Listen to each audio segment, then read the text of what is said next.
Euro 2024, Group E, Slovakia 1, Ukraine 2. So, what a game. Slovakia started off well, I thought, but you could see Ukraine gradually growing into the occasion as it went along.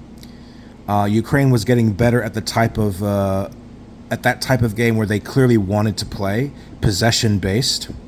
And they used a lot of quick releases to Mudryk. He was a bit wasteful, but creating tons of space because you have to respect that type of speed. I still think Mudryk has not played his best football in this tournament, and if Ukraine wants to come through, he has to come up in a big way on the final match day against Belgium, because Ukraine, despite this victory, they still have a lot of slack to pick up if they're going to advance and survive the first round. That opening loss to Romania still puts a large dent in this team's prospects to advance. But I'd really like to see Mudryk swap wings and even play higher up against a high line and let the striker drop back to redistribute as needed, which kind of makes sense to me because Mudryk really hasn't delivered a great final ball all tournament, and by extension, kind of for most of this year, in my opinion. As for Zinchenko, this was the kind of game that you would expect from him. Clearly, he got a lot better with license to play higher up, which is the entire point of having him as your left back. He's a deep-lying playmaker. I think that's the words I want to use. And his worst abilities are by far as a defender. But even as a traditional left back, he's great in an offensive sense. What else I want to say about Ukraine? Shaparenko. Shaparenko, for me, is man of the match. Besides the goal that he scored, he had a really brilliant assist and plenty of great touches in the midfield to create space.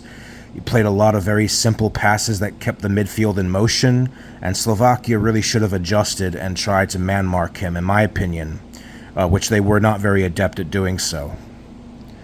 As for Slovakia, they were physical, but the final ball was really poor, and you could see they were at limits with some of the one-touch passing, and I think fatigue really set in for them late on, particularly because of the Belgium effort they gave on match day 1.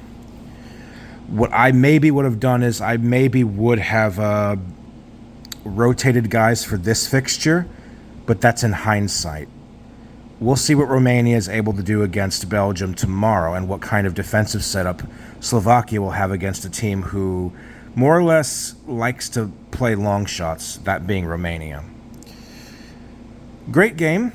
Refereeing was overall okay, though it's a bit confusing how much Mike Oliver and crew just can't determine who the ball went off last. It got consistently wrong towards the end. The officiating was a little bit sloppy towards the game's climax, but sometimes that's just how it goes. Slovakia, you can be disappointed for not getting 6 points here and basically booking passage to the next round in a very healthy position. It seemed like the plan was, from the most part, clear.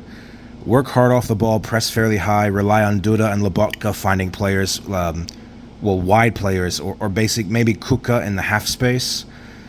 And Slovakia was playing with a little bit of fire towards the end. Since their defense is a bit slow, Bozanek and Schranz are practically poachers in possession, so they don't really contribute much outside the box. So it wasn't really that ideal. You had some players that were, as the game went on, playing out of position.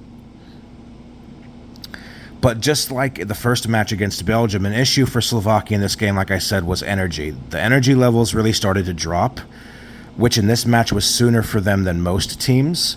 And then when that happens, the holes really start showing, and that's a problem for Slovakia. I understand that they have somewhat limited options off the bench, but I can see why fans would be unhappy with Calzone's subs. And the team decision to keep Kuka on is a little bit strange because he kind of disappeared after the first half hour, and it just seemed like his legs were not in it anymore. A criticism for Ukraine I think Yarmolenko should have his starting position challenged, considering he's been a little bit off pace for the last few years. His body language and his lack of tracking back is going to cost Ukraine. Maybe give Zhubkov a start over him. Mudryk is the only outlet for any meaningful attacking options on the wings from Ukraine, even though Mudryk himself a little bit inconsistent, to say the least. But that says a lot about the toothlessness of the attack at times, and the fact that Ukraine has kind of developed a propensity for leaving it late. In order to qualify for the Euros, they had to come from behind twice with 2 late goals in the playoffs back in March. One was against Bosnia, one was against Iceland, and they had to do it again here today against Slovakia. That's not a sustainable or promising blueprint going forward in this tournament. And I think they will be punished by Belgium if they do that. But there's a lot of talent here. On paper, Ukraine is the second best team in this group.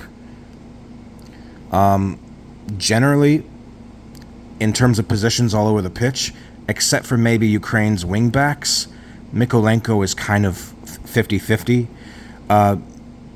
Ukraine is, I think, a better side than Slovakia and much better than the showing they put in against Romania last week. It's just time will tell if that's really going to sink them. Slovakia, it's going to be an interesting matchup against Romania. We'll see how that unfolds. This group is still, I think, very wide open, and it could get even more wide open tomorrow if Belgium regroups and wins their match against Romania.